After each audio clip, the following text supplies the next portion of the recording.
Hello and good morning students. તો આપણે વાત કરી રહ્યા હતા યુરિક એસિડની. યુરિક એસિડ જે છે એ સૌ પ્રથમ શીલે નામના સાયન્ટિસ્ટે ફાઇન્ડ આઉટ કર્યો હતો. તેણે આ નામ આપ્યું યુરિક એસિડ. એના પછી હતું આપણે યુરિક એસિડના બંધારણની સાબિતીઓ જોતા હતા. Prove the constitution of uric acid. 14 માર્ક્સનો ક્વેશ્ચન છે, મોસ્ટ આઈએમપી ક્વેશ્ચન છે. તો એની અંદર તમારે સૌથી પહેલાં તો એની મોલેક્યુલર ફોર્મ્યુલા લખવાની છે યુરિક એસિડની, જે છે C5H4O3N4. એના પછી આપણે યુરિક એસિડનું ઓક્સિડેશન જોયું. 3 રીતે આપણે યુરિક એસિડના ઓક્સિડેશન જોયા. એમાં સૌથી પહેલાં યુરિક એસિડનું ઓક્સિડેશન આપણે કર્યું HNO3 વડે. ત્યારે આપણને મળે છે એલેક્ઝાન અને યુરિયા. એના પછી આપણે ઓક્સિડેશન કર્યું યુરિક એસિડ અને એસિડિક KMnO4. એસિડિક KMnO4 વડે આપણે એનું ઓક્સિડેશન કર્યું છે જ્યારે યુરિક એસિડનું, ત્યારે આપણને મળે છે પેરાબેનિક એસિડ અને યુરિયા. અને લાસ્ટમાં આપણે જ્યારે ઓક્સિડેશન કર્યું યુરિક એસિડનું, uric acid plus alkaline KMnO4 વડે, તો આપણને મળે છે એલેન્ટોઇન. અને આ જે એલેન્ટોઇન છે એ એના આપણે સિન્થેસિસ ઉપરથી આપણે પ્રૂવ થાય છે કે એ એલેન્ટોઇન જે છે એ પેરાબેનિક એસિડ તથા યુરિયાથી જોડાયેલો છે.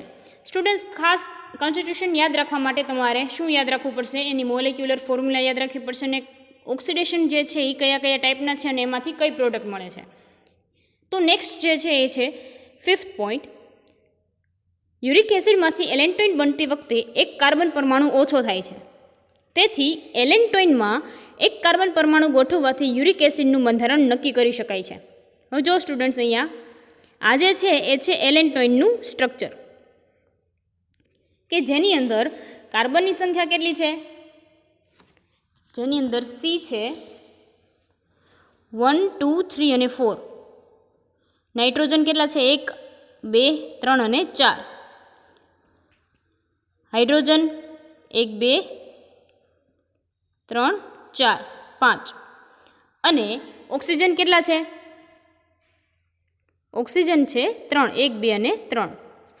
તો સ્ટુડન્ટ્સ, અહીંયા એક કાર્બન ઓછો છે. યુરિક એસિડની મોલેક્યુલર ફોર્મ્યુલા તમે જોશો તો યુરિક એસિડની મોલેક્યુલર ફોર્મ્યુલા છે C5H4O3N4.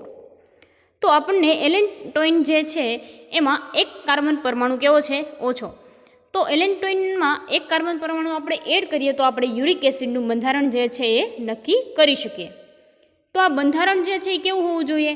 તો કે આ બંધારણ જે છે એવું હોવું જોઈએ કે જેની ઉપરની બધી જ રિએક્શન જે છે એનું એક્સપ્લેનેશન આપી શકતું હોવું જોઈએ. કે આપણે જે સ્ટ્રક્ચર એલેન્ટોઇનનું છે એમાં કાર્બનનો પરમાણુ ત્યારે એડ કરી શકીએ કે જ્યારે એ આપણે ઉપરની જે બધી ઓક્સિડેશન રિએક્શન જોઈએ બધી જ રિએક્શનની સમજૂતી આપી શકે. આ કાર્બન પરમાણુ ગોઠવવાથી યુરિક એસિડમાં 6 સભ્યવાળું વિષમ ચક્ર એટલે કે હિટ્રોસાયકલ અને 5 મેમ્બરવાળું પણ હિટ્રોસાયકલ હોવું જોઈએ. આ કાર્બન આપણે એવી પોઝિશન ઉપર ગોઠવવાનો છે કે જેનાથી યુરિક એસિડમાં જે 6 મેમ્બરવાળું અને 5 મેમ્બરવાળું સાયકલ છે એ એઝ ઇટ ઇઝ રહે. તો અહીંયા પેરાબેનિક એસિડ કે જે 5 મેમ્બરવાળું સાયકલ છે, પેરાબેનિક એસિડ, એમાં 3 કાર્બન પરમાણુ છે. પેરાબેનિક એસિડની અંદર 3 કાર્બન પરમાણુ, જ્યારે એલેક્ઝોન છે એની અંદર 4 કાર્બન પરમાણુ છે. એટલે ટોટલ કાર્બનની સંખ્યા કેટલી થશે? 7.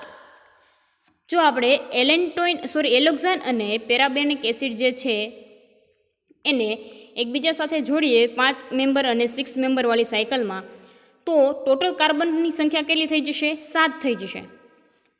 જે યુરિક એસિડની મોલેક્યુલર ફોર્મ્યુલા કરતાં થોડીક વધી જાય છે. તો હવે શું કરવાનું છે કે તેથી કુલ કાર્બન પરમાણુઓની સંખ્યા 7 થશે. જ્યારે યુરિક એસિડમાં ફક્ત 5 જ કાર્બન પરમાણુ આવેલા છે. યુરિક એસિડમાં કેટલા છે? 5 કાર્બન પરમાણુ. તેથી બંને ચક્રો વચ્ચે, બંને જે સાયકલ છે એ વચ્ચે 2 કાર્બન પરમાણુ કેવા હશે? કોમન હશે. એ રીતે જોડાયેલા હોય તો જ યુરિક એસિડનું જે સ્ટ્રક્ચર છે આપણે બતાવી શકીએ. બંને ચક્રો વચ્ચે 2 કાર્બન પરમાણુ સામાન્ય રહે તે રીતે જોડાયેલા હોવા જોઈએ. આથી યુરિક એસિડનું કાર્બન અને નાઇટ્રોજનનું સ્કેલેટન આપણે નીચે મુજબ એટલે કે આ રીતે આપી શકીએ. કે જેમાં 6 મેમ્બરવાળી રિંગ એટલે કે આમાં 6 મેમ્બર છે અને બીજી જે રિંગ છે 5 મેમ્બરવાળી એ થશે આપણી આ રિંગ કે જેમાં ટોટલ 5 સભ્ય છે. તો આ રીતે આ 4th અને 5 આ જે બંને પોઝિશન છે એ બંને સાયકલમાં કેવી હશે? કોમન હશે. એટલે કાર્બનની સંખ્યા જે છે એ 5 થઈ જશે. 1 2 3 4 એન્ડ 5. તો આ ફક્ત હતું કાર્બન અને નાઇટ્રોજનનું સ્કેલેટન. એની અંદર હવે આપણે હાઇડ્રોજન અને ઓક્સિજન એડ કરવાના છે. તો જોઈએ કઈ રીતે. નેક્સ્ટ પોઈન્ટ છે યુરિક એસિડનું સંપૂર્ણ મિથિલેશન કરવાથી મળતા પદાર્થનું આલ્કલી વડે વિઘટન કરતાં ડિકમ્પોઝિશન કરતાં તેના એક અણુમાંથી 4 અણુ મિથાઇલ અમાઇનના મળે છે. તેથી યુરિક એસિડમાં 4 હાઇડ્રોજન પરમાણુઓ 4 નાઇટ્રોજન પરમાણુ સાથે જોડાયેલા હોવા જોઈએ. હવે નેક્સ્ટ પોઈન્ટમાં આપણે શું કરવાનું છે? મિથિલેશન કરવાનું છે. મિથિલેશન કરવું એટલે શું થાય? તો કે કોઈ પણ સબસ્ટન્સ છે એની અંદર મિથાઇલ ગ્રુપ એડ કરવો. તો આ જે મિથાઇલ ગ્રુપ છે એ ક્યારે એડ થશે? તો કે જો નાઇટ્રોજન પાસે હાઇડ્રોજન આવેલા હશે તો તે નાઇટ્રોજનમાંથી હાઇડ્રોજનને શું કરશે? આ જે હાઇડ્રોજન છે એને રિપ્લેસ કરશે. યુરિક એસિડનું આપણે શું કરવાનું છે? મિથિલેશન કરવાનું. મિથિલેશન કરીએ આપણે ત્યારે જે સબસ્ટન્સ મળે એનું આલ્કલી વડે ડિકમ્પોઝિશન કરવાનું છે. ડિકમ્પોઝિશન એટલે કે વિઘટન કરીએ તો આનું આ જે એક મોલેક્યુલ્સ છે એના એક મોલેક્યુલ્સમાંથી આપણને 4 મોલેક્યુલ્સ એના મળશે મિથાઇલ અમાઇનના. અને આ 4 મોલેક્યુલ્સ મિથાઇલ અમાઇન ક્યારે મળશે? કે જ્યારે આ જે નાઇટ્રોજન છે એની સાથે હાઇડ્રોજન આવેલા હોય તો જ આપણને મિથિલેશન ત્યાં પ્રોસેસ જોવા મળે. આ રીતે તેનું મિથિલેશન થાય NCH3. આથી 4 હાઇડ્રોજન પરમાણુઓ 4 નાઇટ્રોજન પરમાણુઓ સાથે જોડાયેલા હોવા જોઈએ. તેથી યુરિક એસિડનું સુધારેલું સ્કેલેટન જે છે એ આ રીતે થશે. ઉપર આપણે ફક્ત નાઇટ્રોજન અને કાર્બનવાળું જ સ્કેલેટન જોયું, નાઇટ્રોજન અને કાર્બનવાળું. હવે આ જે સ્કેલેટન છે એની અંદર શું ચેન્જીસ છે? તો કે એની અંદર આપણે હાઇડ્રોજન પણ એડ કરેલો છે. યુરિક એસિડમાંથી 2 અણુ યુરિયાના મળે છે. આપણે આગળ જોઈ ગયા એ પ્રમાણે કે યુરિક એસિડમાંથી આપણને 2 અણુ યુરિયાના મળે છે. હવે આ યુરિયાના જે અણુ છે એ 2 આપને કઈ રીતે મળશે? તો જ્યારે 2nd and 8 આ બંને પોઝિશન ઉપર ઓક્સિજન પરમાણુ આવેલા હોય તો જ આપણને 2 મોલેક્યુલ્સ યુરિયાના મળશે. જો આ 1 2 3 4 5 6 7 8 અને 9 બરાબર. આ રીતે આપણે એનું નંબરિંગ કરવાનું છે. તો આ નંબરિંગમાં જો આપણે બીજું જે પોઝિશન છે અહીંયા અને જે આ 8 નંબરની પોઝિશન છે ત્યાં જો આ રીતે આપણે ત્યાં ઓક્સિજન ઉમેરીએ તો જ આપણને 2 મોલ્સ ઓફ યુરિયા મળે. જો એક મોલેક્યુલ યુરિયાનો આ અને બીજો મોલેક્યુલ્સ યુરિયાનો અહીંથી. તો આ રીતે આપણને 2 મોલ યુરિયાના પણ મળી જાય છે અને ઓક્સિજનની જગ્યા પણ સેટ થઈ જાય છે. નેક્સ્ટ પોઈન્ટ છે હવે ફક્ત એક જ ઓક્સિજન પરમાણુનું સ્થાન નક્કી કરવાનું બાકી છે. બરાબર. જ્યારે આપણને સ્ટ્રક્ચર એલેન્ટોઇનનું સ્ટ્રક્ચર ખબર પડી જાય છે એના ઉપરથી આપણે યુરિક એસિડનું પાર્શિયલી સ્કેલેટન આપણે આપી શકીએ છીએ. એના પછી એમાંથી આપણે યુરિક એસિડનું સંપૂર્ણ મિથિલેશન કરીએ, કમ્પ્લીટલી મિથિલેશન કરીએ ત્યારે 4 મિથાઇલ અમાઇન મળે છે. એટલે કે નાઇટ્રોજનની સાથે હાઇડ્રોજનના પરમાણુઓ જોડાયેલા હોવા જોઈએ. અને યુરિક એસિડમાંથી આપણને 2 મોલ યુરિયાના મળે છે. તો કે 2nd અને 8 પોઝિશન જે કાર્બનની છે ત્યાં ઓક્સિજન આવેલા હોય તો જ આપણને 2 મોલ્સ ઓફ યુરિયાના મળે. તો આ બધું થઈ ગયું. એના પછી હવે ફક્ત બાકી રહે છે ઓક્સિજન, એક જ ઓક્સિજન પરમાણુનું સ્થાન નક્કી કરવાનું. અને આ ઓક્સિજન પરમાણુનું સ્થાન એવી રીતે ગોઠવવું જોઈએ કે જેથી 4 5 અને 6 જે પોઝિશન છે એના કાર્બન પરમાણુઓની જે વેલેન્સી છે એ સેટિસ્ફાઈડ થાય. અને એટલા માટે ટોટલ 2 સ્ટ્રક્ચર સજેસ્ટ કરવામાં આવ્યા. એમાં છે ફર્સ્ટ મેડિક્સનું અસમિતીય સૂત્ર અને સેકન્ડ છે ફિટિંગનું સમમિતીય સૂત્ર. બે સાયન્ટિસ્ટ આવ્યા કે જેમણે યુરિક એસિડનું સ્ટ્રક્ચરલ ફોર્મ્યુલા આપ્યું. એક છે મેડિક્સ અને બીજો છે ફિટિંગ. હવે આપણે જોવાનું એ છે કે મેડિક્સનું જે સ્ટ્રક્ચરલ જે છે ફોર્મ્યુલા એ સાચું છે કે ફિટિંગનું. તો જોઈએ, યુરિક એસિડનું મિથિલેશન કરતાં 4 સમઘટકીય મોનોમિથાઇલ વ્યુત્પન્ન મળે છે. જ્યારે યુરિક એસિડનું આપણે મિથિલેશન કરીએ છીએ ત્યારે આપણને મોનોમિથાઇલ ડેરિવેટિવ મળે છે. આ આપણે આગળના પોઈન્ટમાં પણ જોઈએ કે જ્યારે યુરિક એસિડનું આપણે સંપૂર્ણ મિથિલેશન કરીએ છીએ ત્યારે જે પદાર્થ મળે એનું વિઘટન કરીએ તો શું મળે? 4 મિથાઇલ અમાઇન. બરાબર. તો આ જે ફિટિંગનું સૂત્ર છે, આ સૂત્ર આમાં, તો આનું જ્યારે આપણે મિથિલેશન કરીએ તો એક જ પ્રકારનો મોનોમિથાઇલ ડેરિવેટિવ બને છે. મોનોમિથાઇલ એટલે કે એક જ મિથાઇલ ગ્રુપ એની સાથે અટેચ થઈ શકે છે. જ્યારે યુરિક એસિડનું મિથિલેશન કરીએ ત્યારે કેટલા થવા જોઈએ મિથાઇલ ગ્રુપ, મિથાઇલ ડેરિવેટિવ? 4. ફિટિંગના જે સ્ટ્રક્ચરલ સૂત્ર છે એની અંદર કેટલા થાય છે? 1. અને હોવા કેટલા જોઈએ યુરિક એસિડમાં? 4 મિથાઇલ ડેરિવેટિવ હોવા જોઈએ. આથી ફિટિંગનું જે સમિતીય સૂત્ર છે એ સાચું હશે નહીં. એટલા માટે મેડિક્સનું સૂત્ર સાચું હોવું જોઈએ અને આ સૂત્ર નીચેની સાબિતી ઉપરથી આપી શકાય છે. એમાં છે કે યુરિક એસિડનું રિડક્શન કરવાનું છે. યુરિક એસિડનું રિડક્શન કરીએ તો શું મળે છે? પ્યુરોન C5H8O2N4. બરાબર. રિડક્શન એટલે ઓબ્વિયસલી શું થશે? હાઇડ્રોજન ઉમેરાશે અને ઓક્સિજન રિમૂવ થશે. ફિટિંગના સૂત્રમાં C≡O સમૂહનું CH2 સમૂહમાં રિડક્શન કરવા માટે ફક્ત 4 હાઇડ્રોજન પરમાણુ જોઈએ છે. જ્યારે મેડિક્સના સૂત્ર અનુસાર બીજા 2 હાઇડ્રોજન એ દ્વિબંધના રિડક્શન માટે જોઈએ. જો શું કહેવા માગે છે? તો આ જે ફિટિંગનું સૂત્ર છે, આ સૂત્ર એમાં આ જે CO ગ્રુપ છે, જો આનું આપણે રિડક્શન કરવું હોય, CH2 સમૂહમાં એનું આપણે રિડક્શન કરવું હોય તો શું જોશે? 4 હાઇડ્રોજન પરમાણુ એક્સ્ટ્રા જોશે ફિટિંગના સૂત્રમાં. પરંતુ જ્યારે મેડિક્સના સૂત્રમાં આ પોસિબલ થતું નથી. શું કામ? તો કે આ જે ડબલ બોન્ડ છે એનું જ તે આપણે રિડક્શન કરવા માટે 2 હાઇડ્રોજન પરમાણુની જ જરૂર પડે છે. ફિટિંગના સૂત્રમાં આપણે કેટલા હાઇડ્રોજન પરમાણુ જોશે? 4.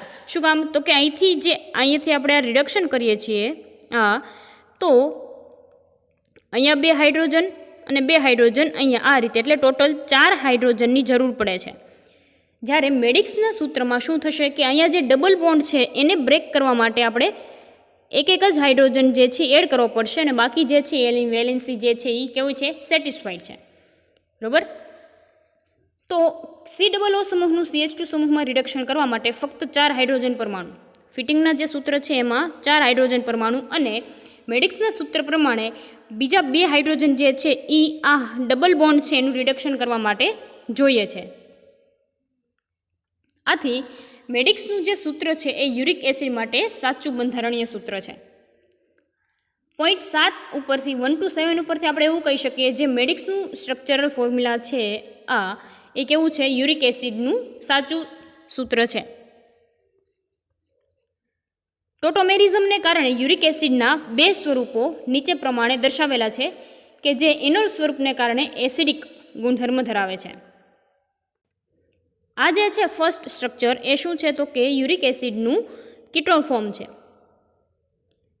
કે અહીંયા શું આવેલું છે? CO. બરાબર. C≡O છે એટલે એ કેવું ફોર્મ છે એનું? કીટો ફોર્મ.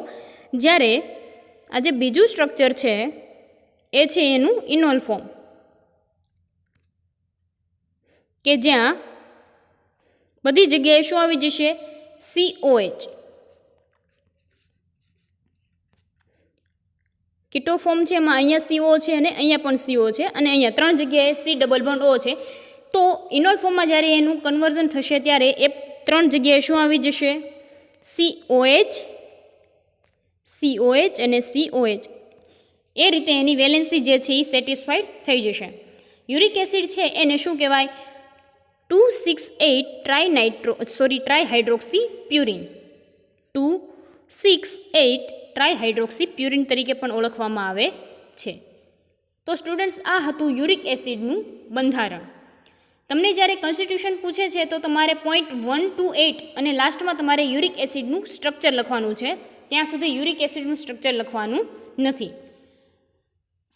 1 to 8 પોઈન્ટ સુધી લખવાનું છે. અંદર બધી જ ડિટેલ જે છે કે યુરિક એસિડનું સૌથી પહેલાં તો મોલિક્યુલર ફોર્મ્યુલા આવશે, એની પછી એનું HNO3 વડે ઓક્સિડેશન આવશે, એસિડિક કેમેનોફોર ઓક્સિડેશન આવશે, આલ્કાલાઇન કેમેનોફોર વડે ઓક્સિડેશન આવશે, પેરાબેનિક એસિડ જે એસિડિક કેમેનોફોર વડે આપણે રિડક્શન ઓક્સિડેશન કરીએ છીએ ત્યારે જે પેરાબેનિક એસિડ અને યુરિયા મળે છે.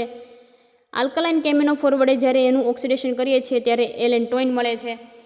એના પછી આપણે જે એલેક્ઝાન છે એના ઉપરથી શું નક્કી કરી શકીએ છીએ કે કાર્બનની અંદર જે છે એમાં યુરિક એસિડનું જે સ્ટ્રક્ચર છે એમાં કાર્બન જે છે કેટલા છે? ટોટલ 5.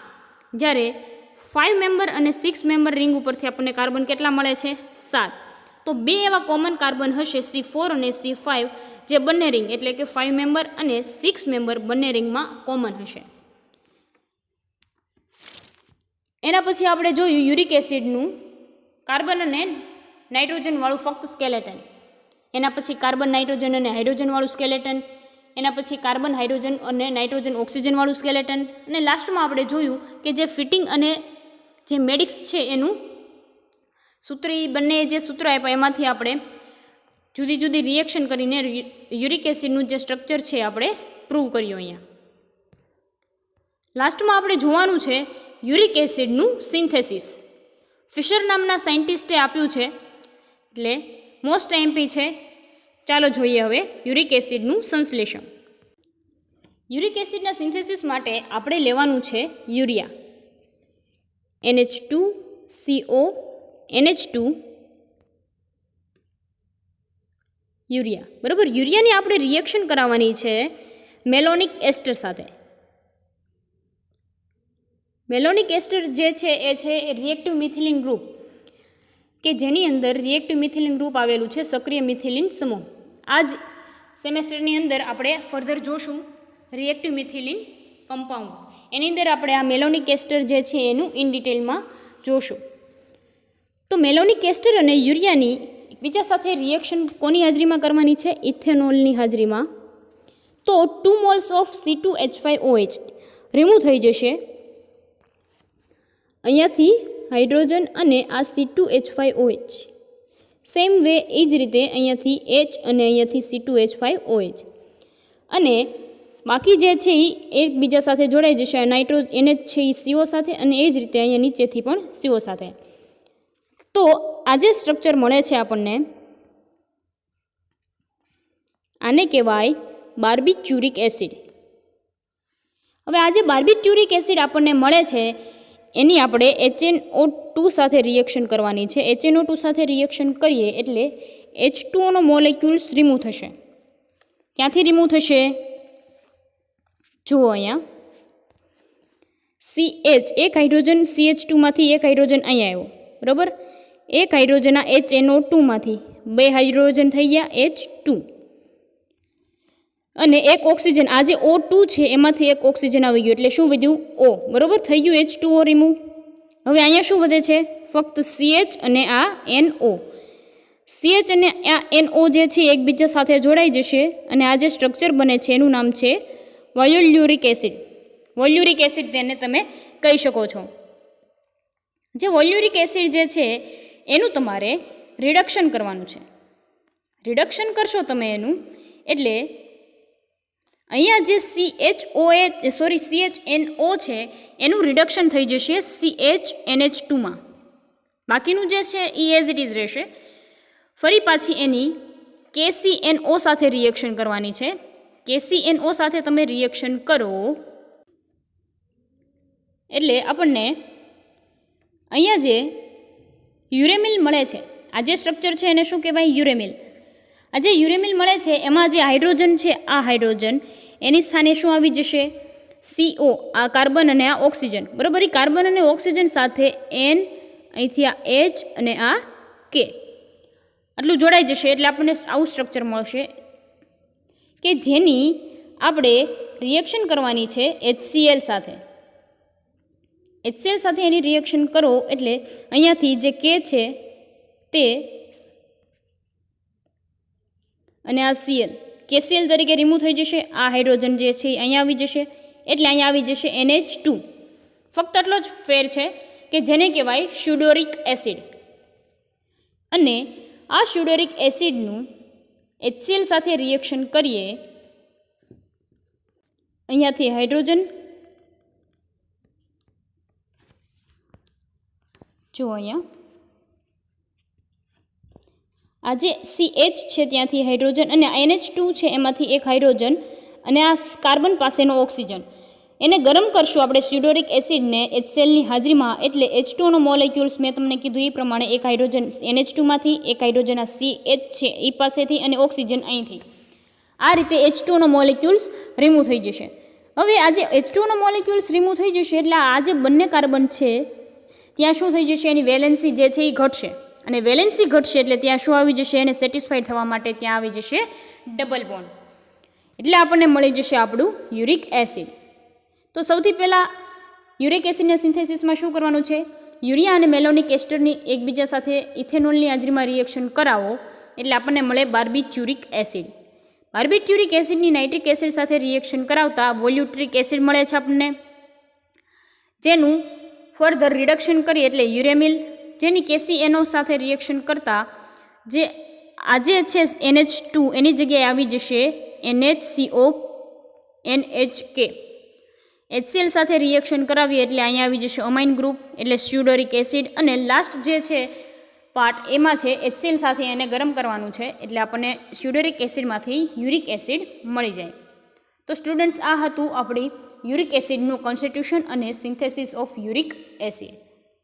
મોસ્ટ આઈએમપી ક્વેશ્ચન છે, દર વખતે એક્ઝામમાં હોય જ છે. 14 માર્ક્સ અથવા તો 12 માર્ક્સનો આ ક્વેશ્ચન છે, એટલે ખાસ ઇમ્પોર્ટન્ટ દઈને આ ક્વેશ્ચન કરજો, સમજજો. તો સ્ટુડન્ટ્સ, અહીંયા સુધી આપણે રાખીએ. નેક્સ્ટ લેક્ચરમાં આપણે જોઈએ એડેનિન, ગ્વાનિન, થિયોબ્રોમિન, થિયોફિલિનના જે સિન્થેસિસ છે યુરિક એસિડમાંથી. Thank you.